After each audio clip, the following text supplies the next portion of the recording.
Hello again, Don Reeder here, and my son Greg is behind the camera as usual. Yeah. What I'm going to do is we're going to show you the surface grinder. This video is going to be, once you get the surface grinder, how do you use it? What do you need to do to make it work for you to its best advantage? It's assembled right now.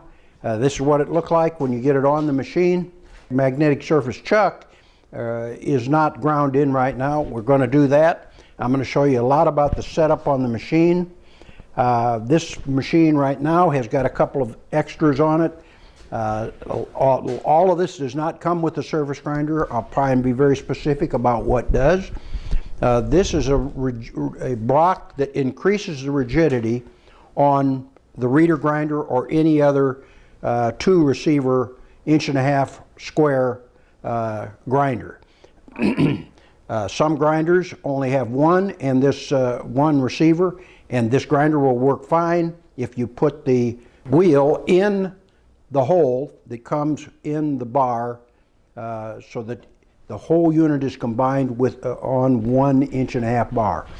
If you got a reader grinder or any other 2-bar machine, you can take this wheel out of here, put it in here. Gives you a lot of flexibility because you can move the wheel in or the grinder out, and that lets you use large wheels, small wheels, and it lets you grind things that are vastly thicker. By sliding this machine out, you can increase the gap, and that way, if you had a fixture you wanted to build on it, I'm going to show that. We're going to grind some bevels in that we use for our dovetail slides, and I'll show you how you do that, and that will show the versatility of this whole grinder. I've been designing this for 2 years. I started building it about a year ago. It's gone through a bunch of different revisions. It's complete now. We're in production, doing our first production run, and the machine really works well. But now what I'm going to do, having said that, I'm going to show you what you have to do to make it work well. I'm going to start off by pulling the belt off of it.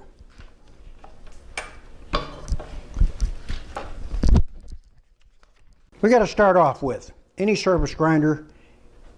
This wheel right here, it can be a 2-inch wheel, it can be an 8-inch wheel or a 10-inch wheel if you put it in this hole here. This single one is designed for anything from a 2-inch up through a 6-inch wheel. Now, the important thing is when you make an adjustment, here's how you get this rigid with a reader setup. If there's any wobble in this wheel, the way you get rid of it is you tighten this bolt and this nut up till you get this to it's rigid. You don't want to cinch it down so tight you're going to put stress on the bearings, but you just take the looseness out of it. Then you put this in and you tighten this brass up against that nut. Having this all tight now, double check it for any movement this way, because if you have slack in it and this wheel can rock back and forth, it's going to push this way and it's going to put a taper on the plate. It's not something you want to do. So I'm going to set this down now. That's the first thing we need to talk about. You need rigidity in this wheel. This, I may have said this, does not come with the machine. It'll be on the web page. You can go to our website to find out what this costs. It's not necessary. You can run it with just 1 bar without the 2nd bar. But this is the most rigid and therefore the optimum way to run the machine. Now, I'm going to go into a couple of things about the adjustments on the machine itself before we start actually grinding. There's 2 things you have to concern yourself with this machine. One is, I've got the handles way out here. If you can get any movement here, then that means your adjustments on your roller bearing here are not correct. I'm going to show you how to do that in a second. The second adjustment here is the gib adjustment. These 2 bolts here, and I'm going to show you how to do that as well. We're going to start off with this one, and what I'm going to do is I'm going to go ahead and cut it, Greg, because I'm going to pull this apart so I can show you that roller bearing. Okay, back again. All right, this, as I mentioned just a little while ago, if you get any slack, if you grab it, you'll have to feel it. If you get any movement on this back and forth or up and down, that means that this roller bearing slide is not adjusted correctly, or it's worn slightly and you need to take any slack out of it. Again, depending on the use of the machine and how often do you have to do that, just depends on how much you use the machine, how tough you are on it, a lot of factors. But if you get any, you got to adjust it. What you do is you pull this handle off. I pulled the bolt out of here. I'm going to set that down, and then you simply grab this here and you roll it right off of this linear roller bearing. Set that right here. This is the roller slide. Now, show down here, Greg. There's a hole here, and on the other side, there's a hole there. This is two screws that move back and forth. This bearing is forward of the center line of between this and this.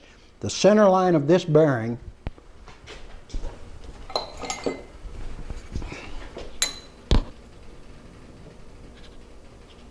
you can see that this one is slightly forward.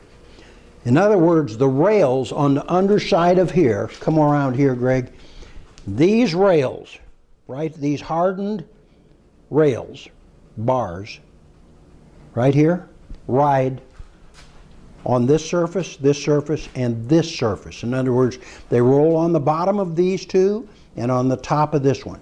Now, if you get any slack, what you do is you loosen this up, and you push, well, you loosen this screw up and you screw this one in just the tiniest bit, just a fraction of a rotation, which moves this roller forward. Then you lock it down with this one. Now what we've done is we've moved, if we got any slack, we've moved this roller forward so that you increase the distance from these, tangent from this to this point here. Okay, now let's pretend we've made an adjustment. We didn't. If you get it too tight, you'll feel it when you put it back together. It'll be hard to get together, and it won't roll freely. It'll feel like it's under a load. If you do that, you're just wasting your bearings. You want it no slack, but snug, but not overly tight. It's just something you have to feel. It's very difficult to describe. Now, am I going to have to do this all the time? No. And again, it depends on how aggressive you are with the machine. If you use it all for light grinding, you may never have to do this. If you're a guy that does Damascus and you're on it roughing material constantly and back and forth, putting it under heavy load, taking deep cuts with it, you're going to load the bearings up and they're going to wear a little faster, and that's just the nature of the beast. If you're just doing finish grinding on knives, may never have to adjust it. Now, to put this back together, you've got wipers here that help keep that crud off of the bars and contain this a little bit. So you take this up, you have to rock it in against this one. Come on around the other side. Pull this over, slide this one in. Now when you get this on, rock it. You just kind of have to bump it slowly. And then when you get this side here, don't push it too far because you got to collapse these two. Okay, now that's done. We'll take and put our bar back on. Well, that felt good. I'm going to go in for rotator cuff surgery. I just tweaked my arm. Hopefully when I get that surgery done, I'll be back and I won't hurt anymore when I do this stuff. Okay, now this is back on here. That's the adjustment for the roller bearing slide. That's the reason I use this instead of a dovetail for the length of the linear motion here is you want something that's real smooth and with very little resistance. Now I could have gone to the same type of mechanism for this slide, but historically dovetail slides are indestructible, wear resistant, and fully adjustable. We manufacture this all in-house, so we don't buy any of these components. Well, we buy the metal and we buy the screw here and the dial indicator, but outside of that we build it all. Now, I'm going to get down here. Here's an adjustment here, here's an adjustment here. What we've got is come up here a little bit so you can see it. We've got a male dovetail. We got a female fixed dovetail right here on this side, tied down. And then we've got a movable female dovetail here that you can load the thing with. And it is restrained here in the upward direction so that when you tighten it, it'll lift up against that surface and push this down. As you continue to slide, the dovetails will collapse and all of it will contract or come down together and lock it solid between these two plates. Now, how do you adjust that? How do we make that adjustment? I'm just going to adjust one end, but I'll show you how to do it. You bring the slide all the way to this direction, and you loosen this up, take and back the locking nut off. You loosen that up. The slide is all the way in the back position. I'm not going to, well, I will. I'll loosen this up. You come all the way, bring this all the way against the back edge. This is far enough, but mainly you want to get it back past this bolt. Okay. Then you take and loosen this jam nut off.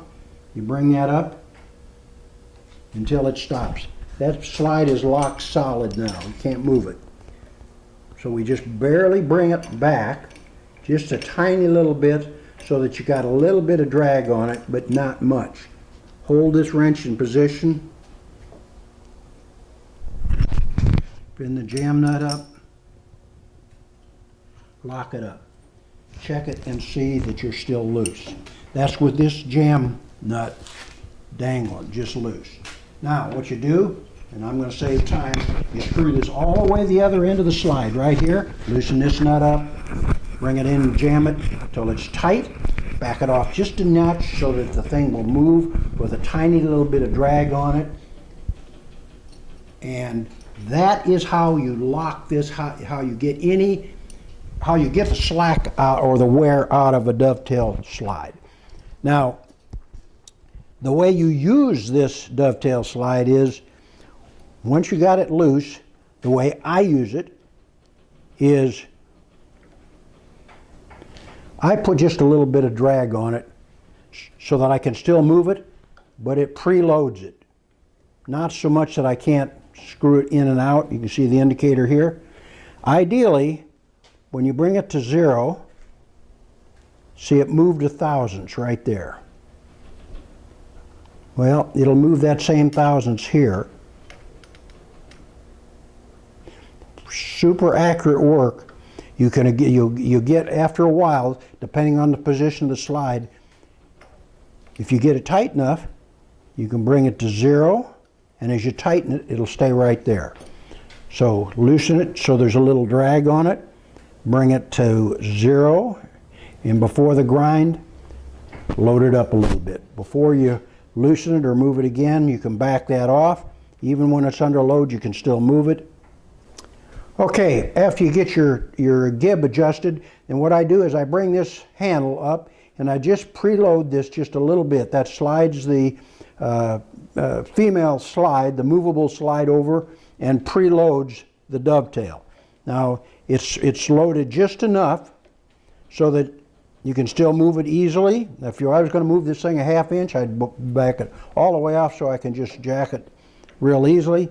But if I'm going to make an adjustment, I preload it, and that means that's enough right there to keep that, when you're grinding, to keep that where you want it.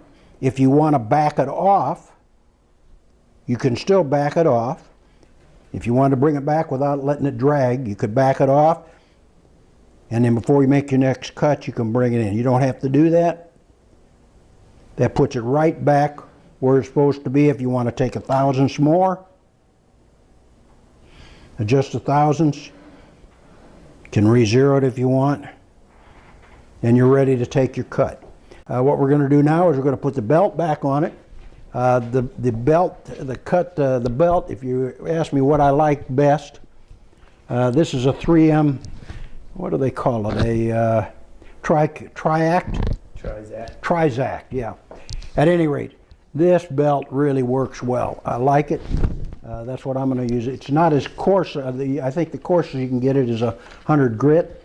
That's pretty good for most everything. Now, if you're going to, if you're doing Damascus and you just want to, use a 36 grit belt or something, then I don't think they make a Trizact in that coarser belt. But you can use an aluminum oxide or some other little higher quality belt just to rough stuff down. At any rate, we're going to fire this up. And the next thing we're going to do when you get it is you're going to need to surface grind the chuck. In other words, make the surface of the chuck parallel with the axis of the machine.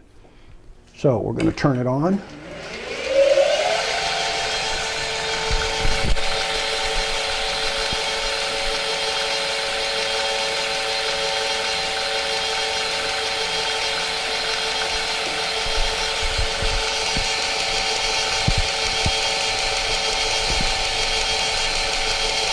Okay, now I'm going to preload this a little bit, and I'm going to bring it down. I'm going to see if I'm cutting anywhere. No. I'm going to zero my indicator out.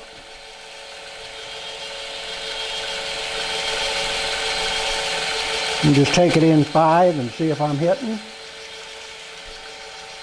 You always want to feed this way. This is the direction of your cut, so bring it back here. I'm going to take it. You want your feed is the belt is cutting this way, so you want to feed into the rotation of the belt like this. And if you come back, you'll get some drag on it. In other words, some spark off. You always want to move in when the slide is to the right, and you cut to the left. All right. And what I'm doing now is I'm just moving it in 5/1000ths at a time. All right, I felt the drag. I'm going to back it off, and I'm just going to move that in 2. I'm going to re-zero my indicator out here.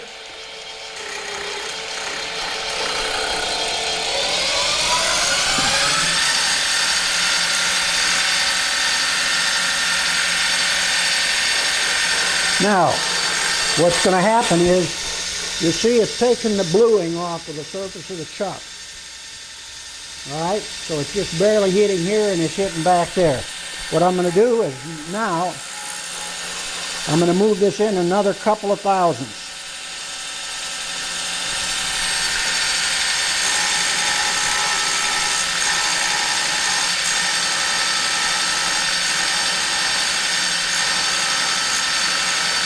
Now we're screwing the chuck. You're making the surface of the chuck parallel with the wheel that you got in the machine. In other words, this wheel is not a perfect wheel. This particular wheel is a 90 durometer, 2.5 inch wide wheel. It does not come with a surface grinder.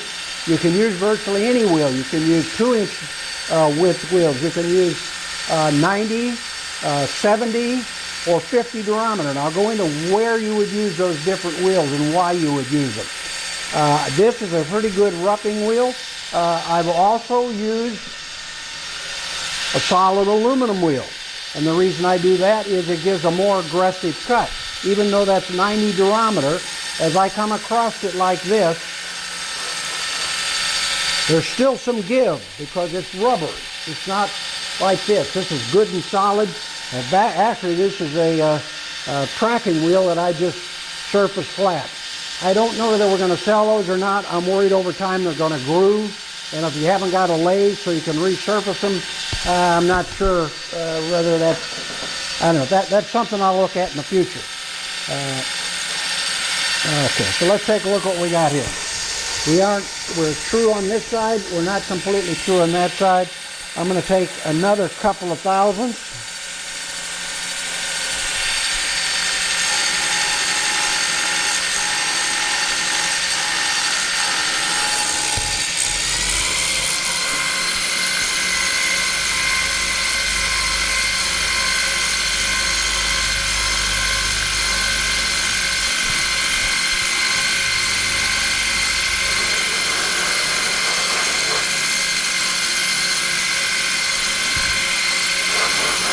You know what I didn't do, and I'm gonna shut this off, and I'm gonna say something about this. What I did not do is tell you before you start this whole screwing of the chuck, make sure this is locked down tight, that this is collapsed. This is a sine bar. It's a 5-inch sine, and that's from this pivot hole here to this surface here is 5 inches. That is how we get one of our angles that we can generate by lifting and rocking this way. The second angle is an 8-inch sine. That's from here to this pin, and that lets us move it in the other direction for, say, tapered tangs. Or we can use it in a combination. You can taper it, or you can taper it in and up. So the possibilities are infinite as to what you can do with this thing. But what I didn't do is I didn't loosen this up, rock it away, clean this pin off, clean that surface away, and bring this solid against that. Now when this is tight, I tighten this one first, and I tighten this one second. That means it sucks solid against that pin. I think it was started out that way, but we're going to find out, because if it wasn't, then we weren't cutting our chuck true like we wanted to. So let's see what we got. How do I know that, Greg? I'm going to go get a pen. If you want to make sure your chuck is good after a period of time you've used it, and old man shake like a leaf. There we go. All right. So let's see. Did we move anything?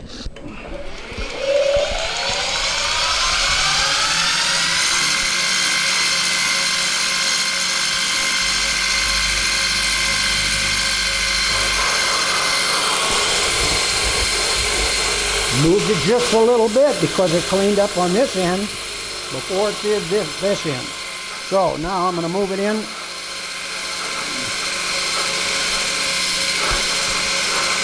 Two more thousand.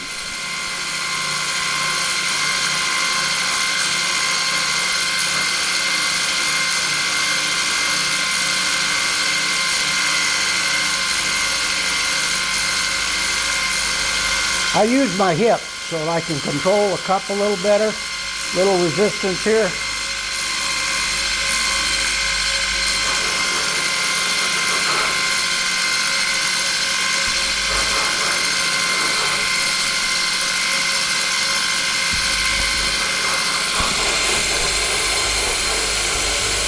All right, tiny little bit here, but it's cleaned up across that whole surface. Now what I'm going to do is I'm going to loosen this up, and I'm going to lower that belt down there, and I'm going to take another cut.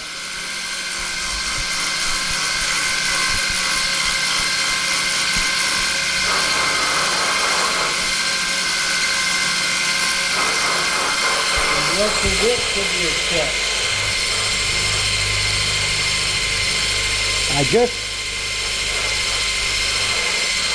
I lowered the belt so that I make sure that I'm cutting the bottom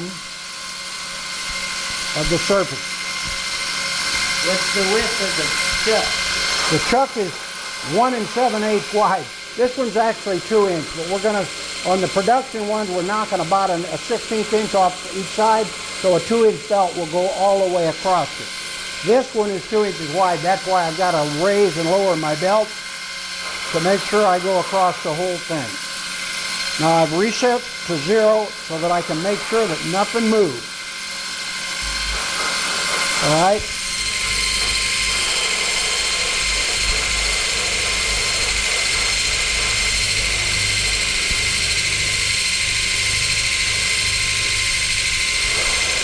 Now I've raised the belt.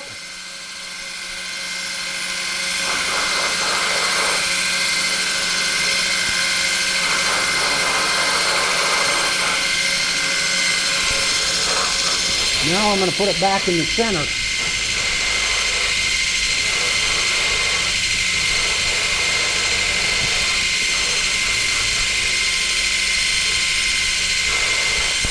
Okay. Now the chuck is ground in. That means when we put a piece of metal on there, we can expect it to be flat. Now, this is a steel chuck. There's 16 grooves in this plate. Your machine will come with 12 magnets. The reason is you don't need 16 magnets. A lot of work, I'll just use 3 magnets to hold everything on. I'm going to start off by just taking one of the magnets and I slide it in here. It slides in. Now, you see, the reason you don't want to grind, you want to take just a bare skim cut when you're grinding these in, because if you take too much off, eventually you're going to get down to where you're grinding on these magnets, in which case you're going to need to replace the chuck or the magnets, one or the other, because that's just why you don't just grind and grind and grind on the surface plate. We sell these. I don't know what the price is yet on it, but this is a replaceable part, because eventually you're going to get down to where you're surfacing material. See that lip there? So you've got like 30 thousandths. If you take that off 1 or 2 at a time, then you're in good shape. Let me grab another magnet here. You have to resurface that every time? No. If you're doing extremely accurate work, let's say I need a piece of metal ground within a 1/2 thousandths over its length. For instance, on folders, that kind of thing, where you really need something real accurate, you might want to just touch that surface. And I mean, maybe you only take a 1/2 thousandths off, or just a tiny, just enough to get rid of your red mark, just to retrue it, just to see if it's true. Of course, you can measure your first part and see if it's true. If it's true, then you don't need to redo the chuck. But if you start getting a slight taper, then it's coming from someplace. And the only place it can come from is looseness in this bearing here, slack in the dovetail slide, or wobble in the wheel. Those are the 3. Once you have those eliminated, you're going to get a nice flat sharp surface once you grind the chuck in. So what I like on this system right here is I've got 1 magnet in there. I can slide this down.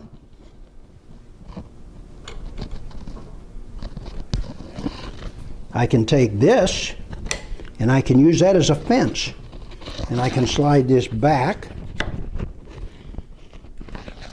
All right, now let's say you got a knife that's got a bow in it right here. There's no bow in this because this is flat. But let's say this piece is bent. I put a magnet at this end. I put a magnet at this end. Let's say we got a bow in this. This is bowed like this. Well, you got a magnet here. That's not sucking the bow out of it because these magnets are at the extreme end here. If you wanted to really make sure it didn't, you could slide this surface up here and put the magnet right at the tip here and at the tip here. But believe me, unless it's a super thin knife, magnets in this position will not pull the bow out of it. So what you do then is you find how much, like if you've got a 19 thousandths bow in it, you take a 19 thousandths feeler gauge, whatever you can get in there, and whatever you can slide in that hole, you slide in that hole. Then you can take this, and you can take, now we're kind of having to use our imagination here. I can slide this up in that hole that's non-existent right now, right here, and put that on top between this and this. Then, when I slide my magnet in here, that's going to pull that down against that feeler gauge. Just leave the feeler gauge in there. Rock it up so it doesn't hit here, but you can leave the feeler gauge in. You can stick it all the way so it sticks up the top. Doesn't make any difference. So now we've taken and we've got that captivated, but it's held against the feeler gauge, so we haven't eliminated the bow. We've made that so that it will be flat in a neutral condition when we grind it. So I'm going to pull this back. Those 3 magnets are enough to hold this thing down, especially if you butt it up against this piece right here. I want this just a little lower, just because I'm anal, or so I've been told. And so I've got a little brass hammer, and I just pop that down. This is also a useful tool for knocking the magnets out of the slot. All right? Now, those 3 magnets are all it's going to take to hold that down. I'm going to bring it up until it just barely touches. I'll bring it back, and I can tell when it touches.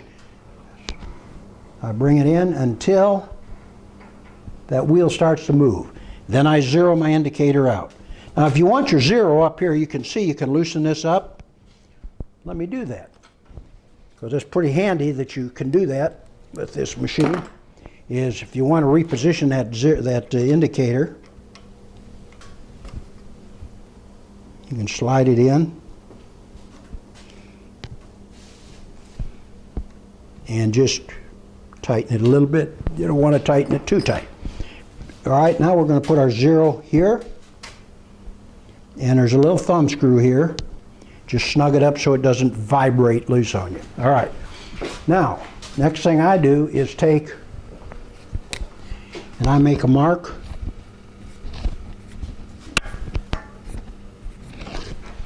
so I know what's cutting and what's not cutting.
I'm just letting that spark out. Now, you can see the little ridges in this. What that's from is, this is a surface grinder, is a belt surface grinder. On a pedestal surface grinder, a surface grinder that weighs 5 to 10, 30,000 pounds, they're extremely rigid. They've got a very close tolerance arbor, and you put a grinding wheel on it, and you tighten everything down, and then the first thing you do is you put a diamond stone on there, and you face that wheel off, which means there's no run out in this thing because you've faced it off. Well, you can't do that on a belt grinder. There's no way of truing this surface up. So what that means is any eccentricity right here, where this is running out, is going to show up with these little waves, all right? Now, how can we get rid of those little waves? Well, you can go to a softer durometer rubber, which allows the belt to compress on the work, and that eliminates those little waves, all right? So, now, to get this off, well, that booger's on there. You see what I'm talking about? Three magnets. So when you have those waves, how flat is it or not flat? Can't mean. We're going to find out. Really need to have that? Well, for most things, no. It just depends on what you're doing with your workpiece. If I were grinding a slider and that was my bearing surface, I probably would want to get rid of those. So, I already had one side of this ground flat, and as you can see, this side here was a little coarser belt, and it was done on a 70 durometer wheel. And you notice there's no waves. The reason there's no waves is that allowed that wheel to compress. Now, if you want to keep the accuracy and you want to have minimum spark back when you're going across and coming back, then you want a harder wheel. Now, if I'm doing Damascus, I'll put an aluminum wheel on there because there's no give on it. I don't care if I've got a little wave to my cut. It gives me the most solid cut between the belt. If you want to eliminate spark, spark back or sparking as you come back across the cut that's caused by this wheel giving a little bit or compressing a little bit, then you need to go to a sharper belt, a coarser belt, or combination of the two. The coarser your belt, the cleaner it's going to cut. The sharper the belt, the cleaner it's going to cut. This A100, I think, is, I believe this is a, this Trizac A100, I think that's 100 grit, okay? That's not a very coarse roughing belt. Now, if I'm doing just flattening stock up so I can do, if we're going to do Damascus, I'll probably put a 36 grit belt on it and keep it sharp and keep it clean with a gum stick. And you know when it's starting to get dull because you get more spark back. The reason we got so much this time was, again, it was a fairly fine belt. We have a 90 diameter wheel on it, which allows it to compress a little bit. That means when you come back across it, it's not a nice clean cut. Now, let me get a micrometer. Let's see what we got on this. Okay, I grabbed this mic and just realized that this is a Brown & Sharp mic that my dad bought when he bought his first shop, or our first shop, in 1957, and this mic was probably 20 years old at that time. I've been using it ever since. That's the quality of some of this old stuff here. Now, I pulled this off the machine. I'm just going to see what we ended up with. Incidentally, Greg just ran and checked. This A100 is a 180 grit belt. So that's a pretty fine belt to do what we were doing. That's why we didn't get as clean a cut in a single pass, is because, well, it's a fine belt, a finer belt than normally we'd be roughing with. But it gave us a pretty nice finish. Now, what we're going to do is we're going to see just how flat and parallel, or how flat this is, not how parallel. All right? All right, that's 220 and about a tenth.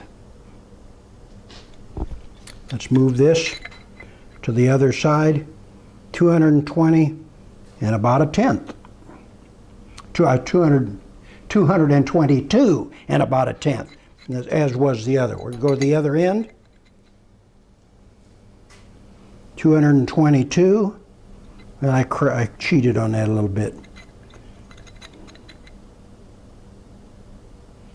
All right, that's 222 and about 3/10. So that's 2/10 thicker. And we'll come around to the other side here. 222 and about 3/10. So we got a 3/10 difference end to end and parallel across this way. Now let's check the center of it. 222, about 2/10, which makes sense. 1/10 here, 2/10 here, 3/10 here. Come around.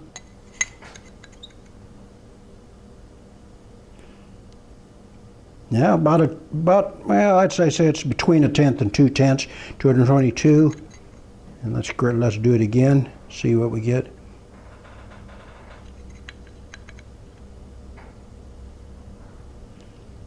About 2/10.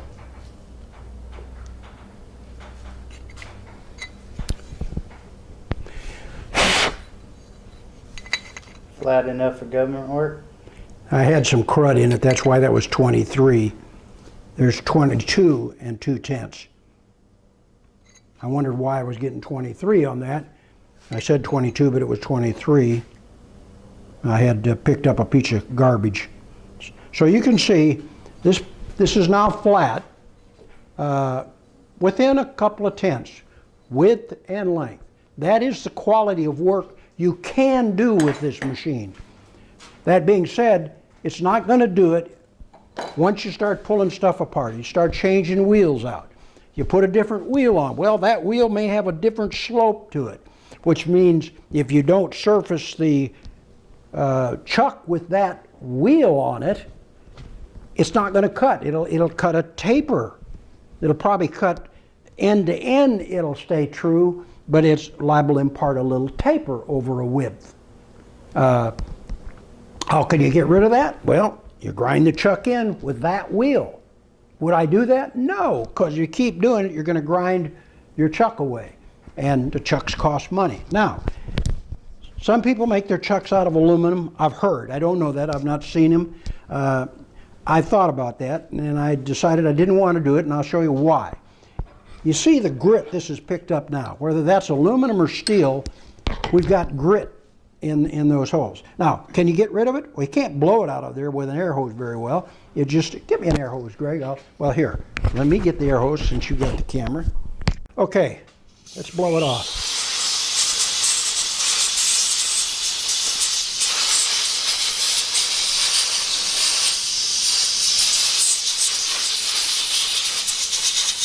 Okay, now what that shows us is you can blow a little off the surface, but there's still a lot of grit on. There's grit on this chuck, so if I slap another plate on here and try and grind it, it's going to be on top of that grit.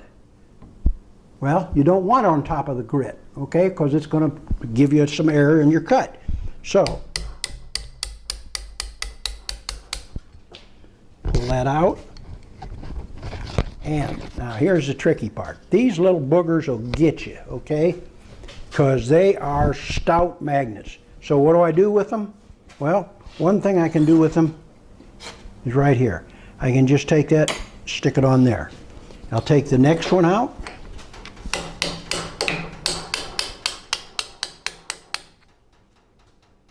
Now, if you rock it out too early, you're liable to snap that magnet.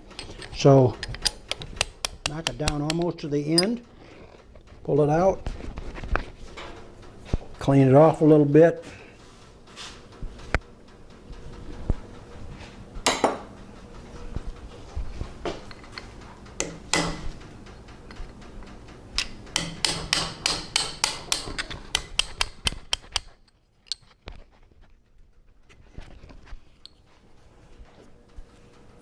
Clean that off.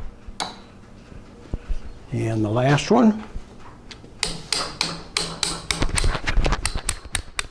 Now, if you were doing Damascus, do you care if you got a little grit under there? No. You're just trying to get rid of the scale. So you don't have to do that. You just blow it off or wipe it off and go about your business. All right. Now, I'm going to get that air hose again because that chuck is no longer magnetic. So I can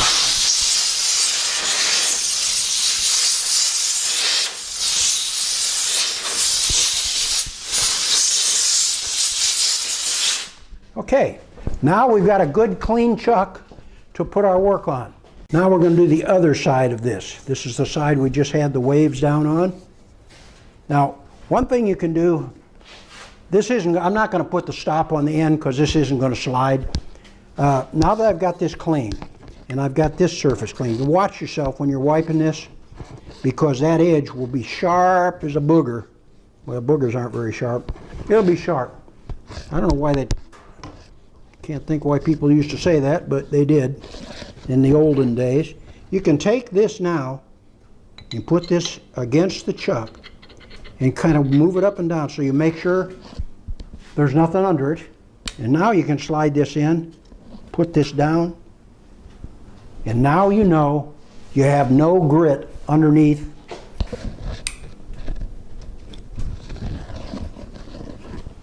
And that's why, after a lot of thought, I decided I wanted to make these chucks out of steel. You see that booger jump in there? Mm-hmm. Okay, so now that ought to be about the same place.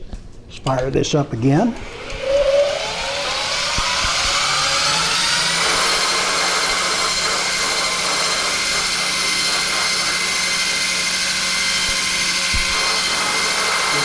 Mark it?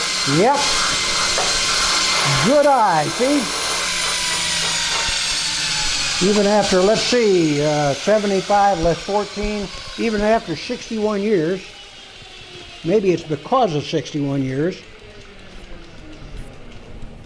you still don't do everything right the first time. All right, here we go. Let's fire it up.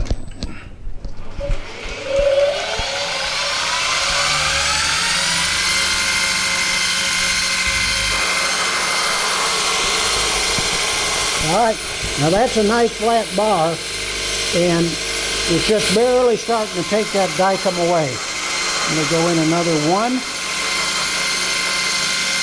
That's a 1/1000th cut. That means it's not collapsing that wheel very much.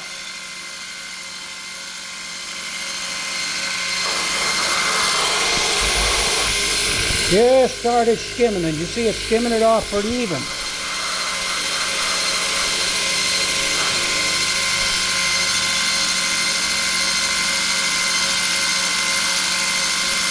Go in another 1,000? And then 1,000.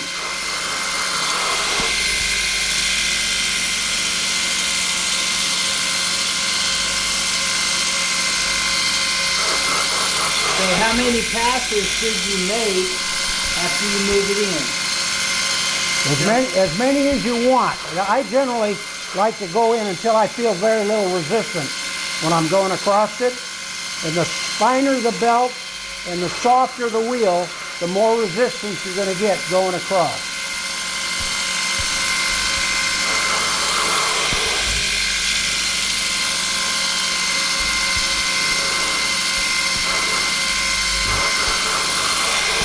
You have a little red at the Yep, the very tip. far end at the bottom. Yep, so I'm going to go in one more 1,000. I'm going to go in a half.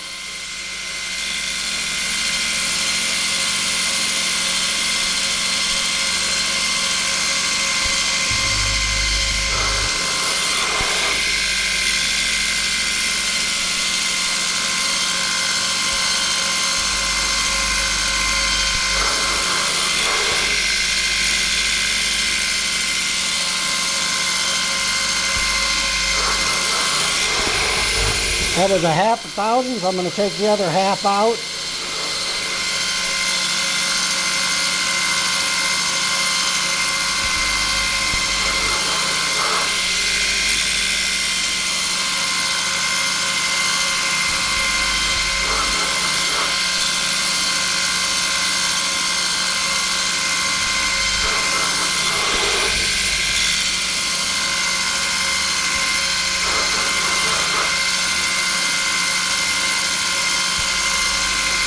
Okay, now I think we'll pull that off and check it.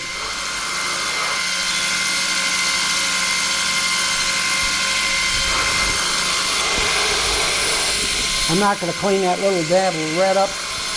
Probably if you want to ask what happened there, probably I got a little bit of grip somewhere, maybe in the original cut, and I didn't check that corner way up here. That corner might have been a little thin when I cut the first surface. So now you can take this and be careful when you're doing it. It's hard. I don't want to cut myself, but you can see how 3 magnets have got this thing solid. I'm going to drive this. I just spin it, and I spin it the rest of the way. You can see how tight that holds it. All right. Now we're going to check this again. Then I guess we're going to charge a camera battery up before we get back at it again. All right. We got it off. Let's take a look at it now. And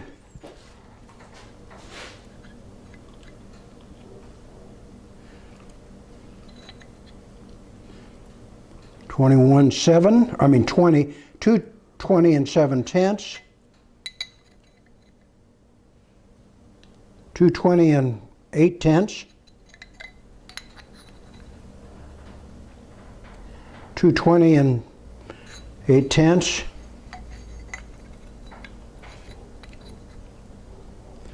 220 and 8. That I could read that, but 220 and 8/10. 220 and 8/10. Now let's make sure I didn't do the same side twice. Let me. 220 and about 8 or 9/10. Flip it around this way. 220 and 8/10. Okay, so you can see what you can do with it when it's set up right. Now, you change wheels out, you do a lot of different things. In other words, if you're not careful with it, and if you don't have this surface plate ground in, you're going to lose accuracy. It's that simple. But for a lot of things, you don't need that kind of accuracy. You go change your wheels out, and it may or may not make a difference. Now, what you can do with this, I showed this a little bit in the other video, but I'll go into it here. This is a 5-inch sine from here to, the distance is 5 inches from here to here. So when we loosen this up, and I've got a short, Sorry, I don't know that I got that real good. 5 inches from where to where? it's 5 inches from this pivot point to this surface right here. Okay.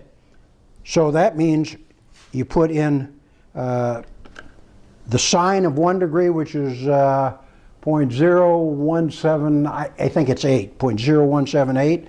So for every degree, you multiply 5 times 0.078, and I think it's around, that makes it, in my head, 0.08, about 0.084, close as my brain will do it right now, per degree.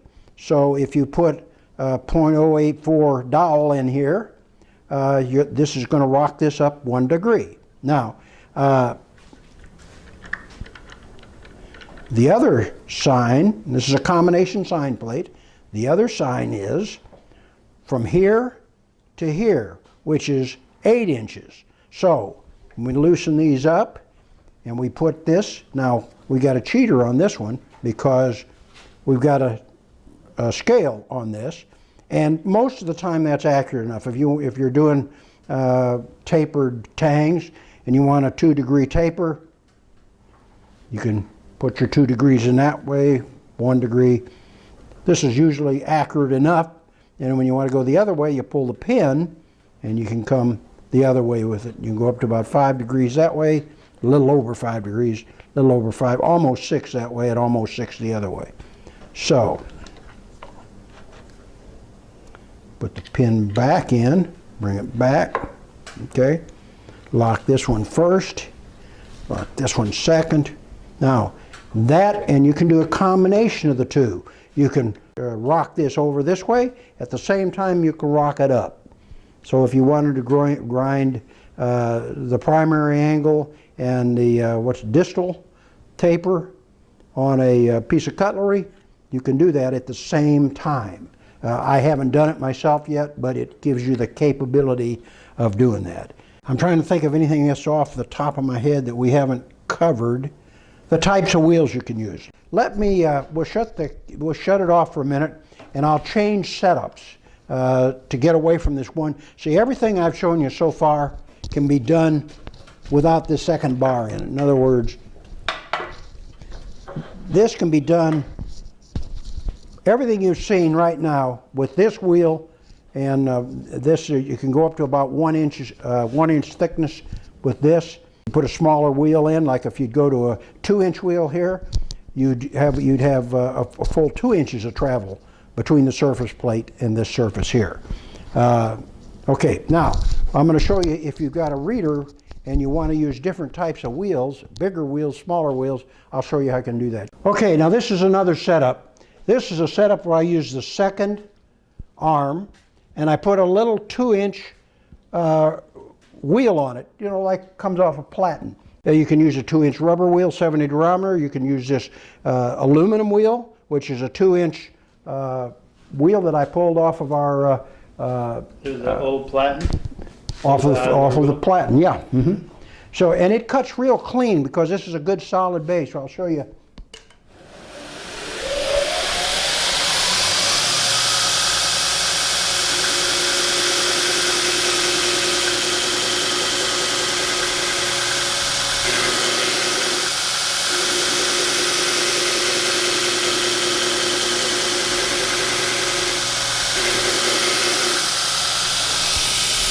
Okay, look at this. That's a coarse wheel. You can see it's cutting on the bottom, not on the top. And the reason is, the reason is this wheel is sloped this way compared to the wheel we had here that we surfaced it. So no matter what we do, if we don't resurface, we'll have a slight taper this way. But now, it doesn't matter because you can go back to your original wheel and get that grinding flat again, pretty much. So we're going to take, with this setup here, with this aluminum wheel, which gives it a real solid base, cuts much cleaner. So we're going to take a 10 thousandths cut with this.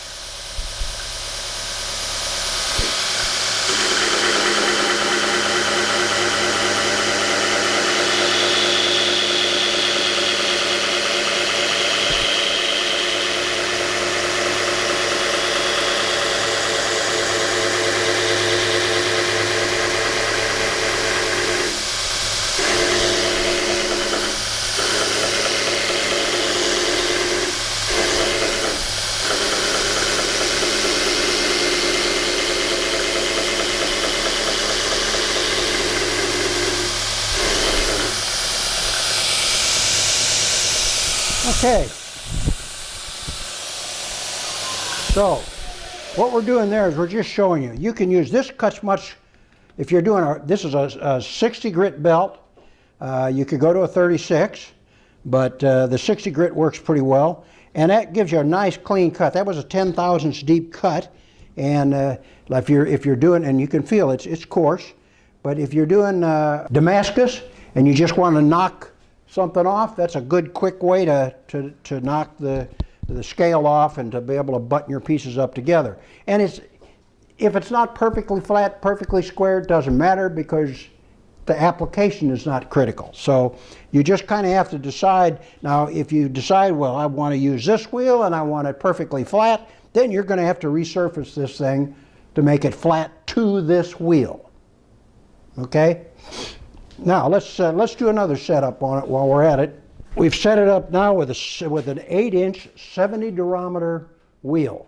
This is going to give us a smoother finish because it's got a gentler lead in and it's a much softer wheel.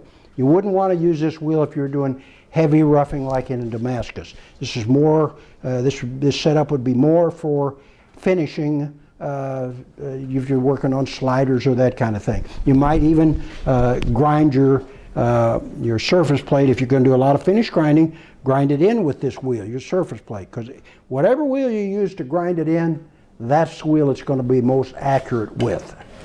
As not as far as end-to-end accuracy, but as far as tilt.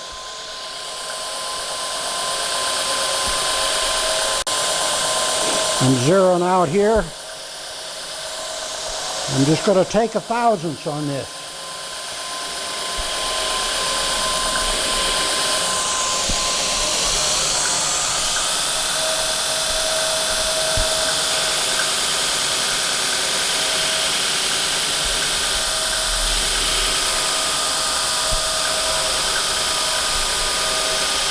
Now this is a 60 grit belt. In a minute,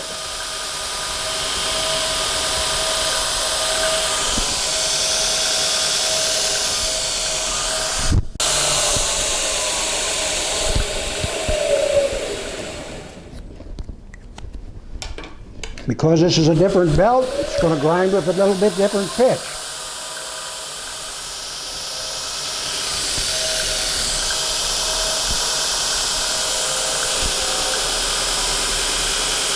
It's going to get tangled up in a minute.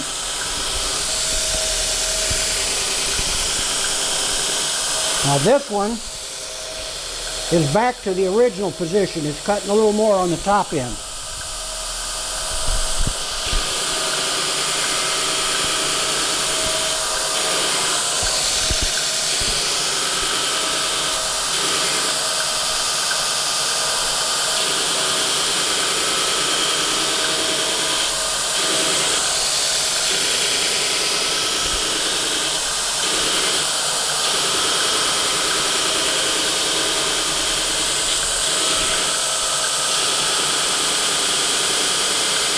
The reason we're sparking back quite a bit on this is because it's a soft.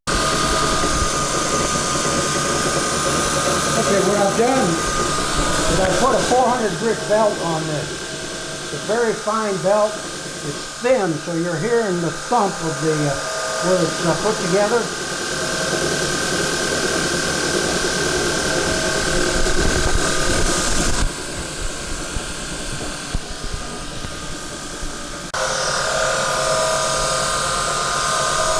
What I'm going to do on this finish pass is I'm going to go through it fairly slow. And then I'm going to not do a back cut with it.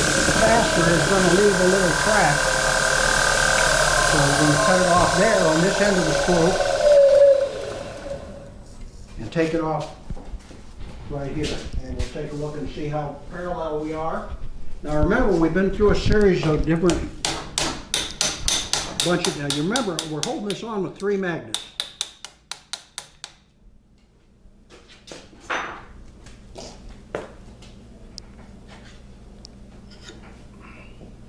Okay, now you can see the surface finish with that. Can you see it, Greg, in the camera? Yeah, I'm trying to get. I can feel it, and it's a nice finish. And that's caused because it's a fine grit belt and because it's a soft rubber. If we'd gone to a 50 durometer, while it would have just, you wouldn't have been able to stop it from backtracking or sparking. It would have given a nice smooth finish and a smoother finish. Now let's just, for grins, let's take a mic. Let's just see where we are since we've been through a bunch of different rollers. All right. That's 210.8. 208. 10 points. So that's a 2.8 thousandths taper. 10.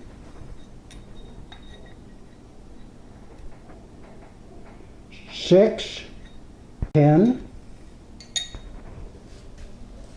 7. So what it boils down to is what we got from the original grind is we got a 3 thousandths taper, about a 3 thousandths taper from top to bottom.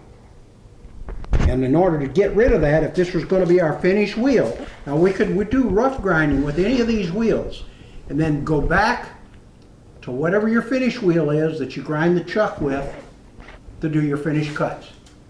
But you could rough it all down with any of the wheels, with the coarser belts. And then when you want to put a surface finish, since I ground originally with this 4-inch wheel in this hole, that's what I would go back to do any of my finished cuts.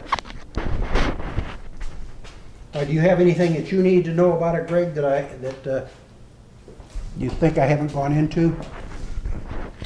No. Might give us the size of our chuck. Oh, okay. The chuck is 2 by 12, I think. You know what? Now we got 16 inches of stroke, or just 15 3/4 inches of stroke from here to here. When the wheel is in this shaft, it's centered, so you got the same amount in either direction. Yeah, it's 12-inch chuck, 2 by 12. And when we come out, if you want a longer chuck, we'll probably do that. We don't have them right now, but there wouldn't be any reason why we couldn't do it. Anything else? I don't think so.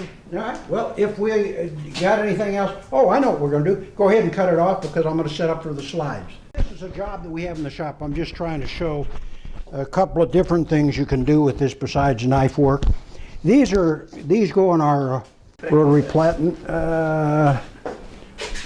This is the T-nut that goes right here. And when they come to us, they're a little too tall for the slot. So now that one doesn't have a shield on it, but normally it would have a shield on it. So we've got to grind this surface down. So and the way I do that is I set these on, then I take the magnet and slide it into the slot. That way you can clean underneath them, and it's easy to hold them on and then just slide the magnet in and underneath it. So now we're just going to we've already done some grinding on this, but this is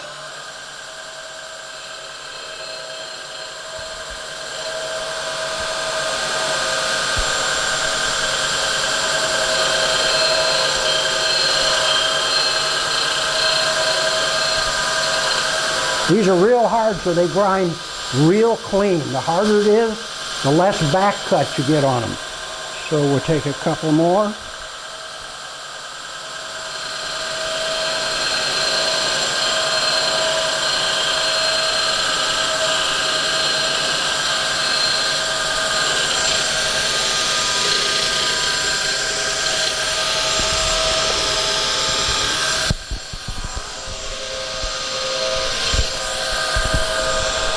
What's happening here is I've got to drop the belt just a little bit because it wasn't cutting the bottom.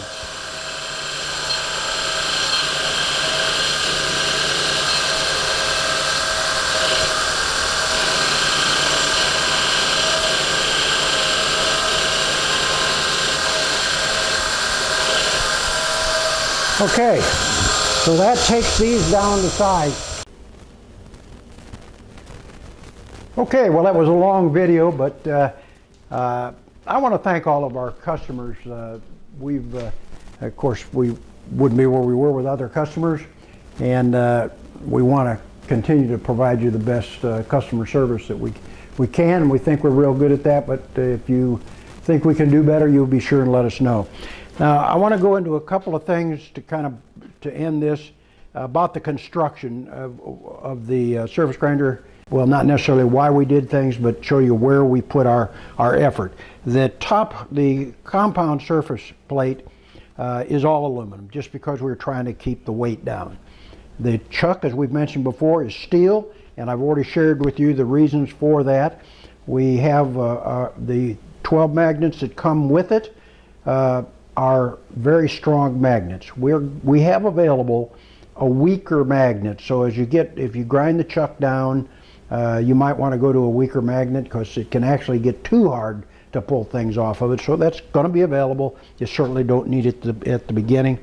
If you don't grind the chuck much, you won't ever need it.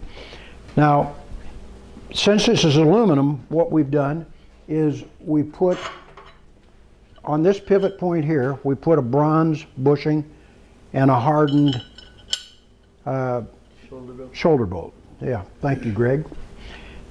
My mouth doesn't catch up with my brain a lot of times. In here, this is a hardened bushing with a hardened dowel pin. Let's stop right there.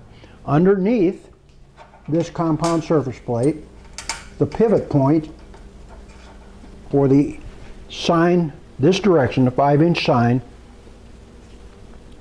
is a hardened bushing with a hardened dowel pin that slides in it and is pressed in there. What I'm getting at is everything that's aluminum, that's a wear point, is backed up by something that's hard. Now, come on over here, Greg. We're just putting a number of these together right now. I want to show a little bit about the dovetail slide. This is the fixed side of the slide, as I mentioned before, and this underneath this component here, the other part of the female slide slides back and forth on this. Now, on here, this piece is slotted, and the reason for that is, as time goes on, if you were to ever pick up somewhere, which is unlikely but possible, this plate, as you resurface it, or the slides, you can resurface them, as they would move over a little bit, you need this to be able to ride back and forth so it doesn't throw this in a bind. Now, we've got a lock nut here and a lock nut here. That's a nylon stepped lock nut. These are hardened bushings, one on either side, and it's against an oilite or a bronze bushing. What that does is it gives us very nice movement in here, and means that at any time you want, if it gets some slack in it, you can replace. Obviously the hardened one will never need to be replaced, but someday you may want to replace these bronze bushings. We will have those for sale. Let me think about anything else just right now. I think that's probably, oh, here we go. We just got our new indicators in. Ours comes with an indicator standard. This is the indicator we've got. Now, this is only got a 1-inch travel down here, but there's a 1-inch travel in the indicator. You can loosen this bolt and slide this back and forth so that you can always keep this indicator in contact with this.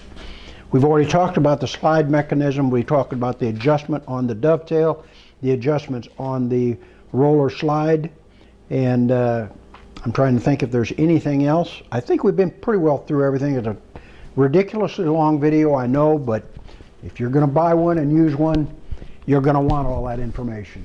As we get more parts that we can do on it, we're going to demonstrate other things. Not just knife making. There's a lot of things you can use the surface grinder for, and we're going to just shoot little short videos of us doing that every chance we get when we set up on something unusual. So let's see, is there anything else? I don't think so. That ought to make it about an hour and 20-minute video. But we appreciate it. We want to say thank you and goodbye. Have you got anything, Greg, that you wanted? Nope. Thank y'all. Appreciate all your support. All right.